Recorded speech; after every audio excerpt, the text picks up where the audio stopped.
I'm hoping this video changes the way you practice your fills.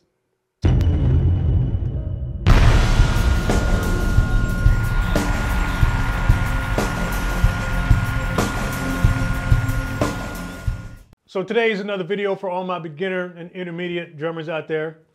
But of course, and as always, if you're an advanced drummer, you can stick around, watch this video anyway if you think I'm cool. So today I'm just going to give you a little bit of guidance on how you can start to practice your drum fills. There's quite frankly a whole lot of stuff that you can do with just one exercise. And I just want to make sure that you know all of this so you can start doing it later. Because you don't want to miss out on any of this stuff. This is going to help you to start to think a lot more creatively on the drum set, as opposed to just cataloging a bunch of fills so you can recall them later. So this is not so much a how-to video. This is more like an FYI, just things that you can keep in mind for down the road. So for all of these examples I'm going to show you, I'm just going to use your standard government-issued 2-beat 16th note fill.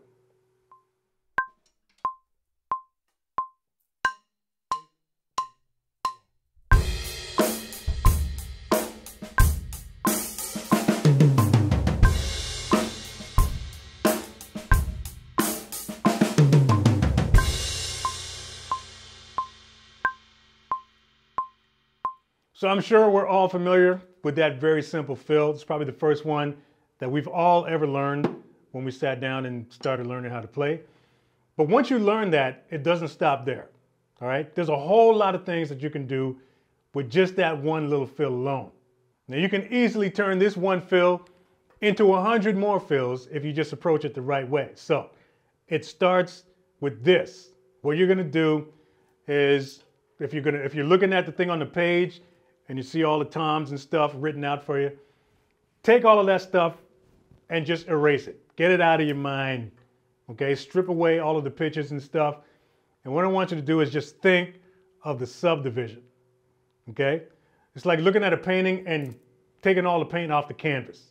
So when you strip away all of the notes from that fill, you're just left with a 16th note subdivision. So it's like 1, 2, dun, dun, like that. That's all I want you to work with. There's a couple of things that we can do beyond that to make it way more interesting. So the first thing is add sticking to the exercise.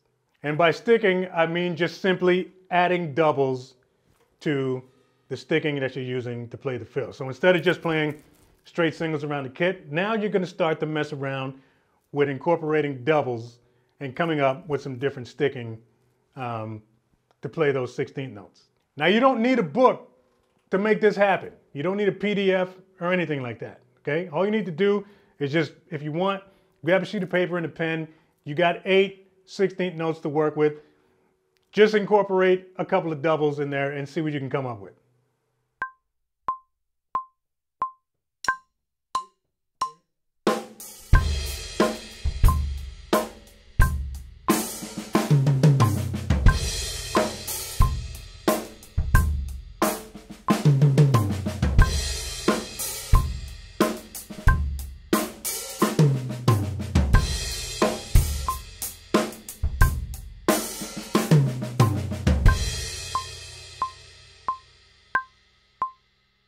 So as you can see, I just took the sticking and split it up between what I had in front of me. It's really as simple as that. When it comes to doing things like this, there's no wrong answer. Some might sound cooler than others, but there's really no wrong answer. The other cool thing about this is that once you start to mess with these, depending on how you organize your singles and your doubles, you're going to be coming out on different sides of the kit, which is also a really good practice. So after messing with those for a bit and coming up with a bunch of cool ones, now you can move on to the next one, which is incorporating the kick. This opens up another hanger full of cool ideas.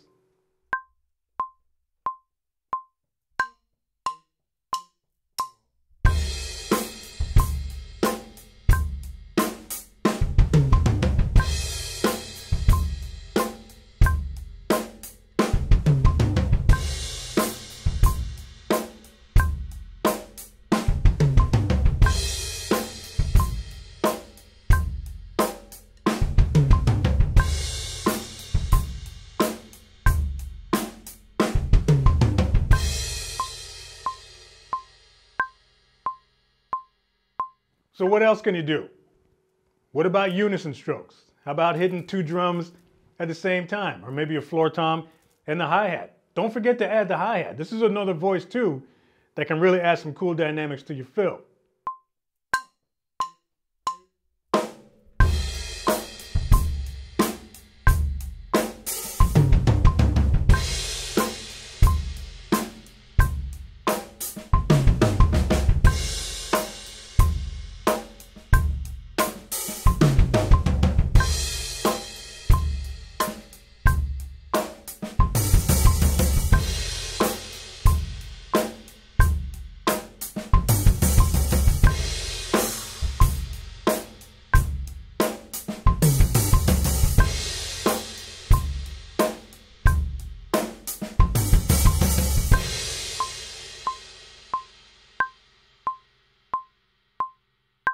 So these 3 simple ideas are just the tip of the iceberg as far as how you can get creative in the practice room with these fills. But the idea, again, is to just don't think so much about this stuff here, all right? Just think of the subdivision and just think of some different ways that you can add color to the subdivision. That's really all you're doing. That's why I said off the top, like once you learn a fill, you know, exercise number 13, on page 7, once you learn that and can play it so that you're comfortable with it, it doesn't stop there. The work is just beginning. Think about what else you can do with that subdivision using sticking, accents, you know, note groupings, whatever you want to do. But that is the idea, all right? This is the kind of stuff that separates the drummers from the suckers. So that's all I'm going to leave you with for now, because that is plenty for you to mess with. If you got any other ideas that you can do with stuff like this, go ahead and drop them in the comments. This is a whole big community. We're all friends here. We all out here just trying to get better. So thanks for watching this video. Make sure you go check out the merch shop on the way out. There's a link in the description box. I got all kinds of t-shirts. I got hoodies. I got accessories.